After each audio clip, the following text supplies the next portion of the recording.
যদি চান আমি আপনার কাছে এমন অনেক উপায় ধরা দেব যা আপনার যুক্তি বুদ্ধির ধারণারও অতীত।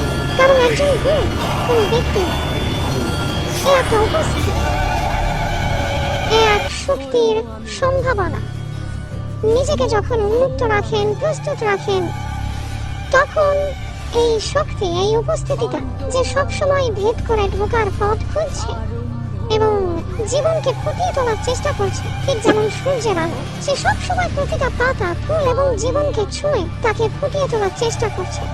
আপনি বাড়িতে থাকতে পারেন, যে কোনো জায়গাতেই থাকতে পারেন, আপনাকে শুধু নিজেকে উন্মুক্ত রাখার চেষ্টা করতে হবে। একবার এই খোলামেলা ভাবটা তৈরি করতে পারলে আমি শুধু আপনার সঙ্গেই থাকবো না, থাকবো আপনার মধ্যে। আমার ইচ্ছা এবং আশীর্বাদ এটাই, আপনি যেন এর স্বাদ পান।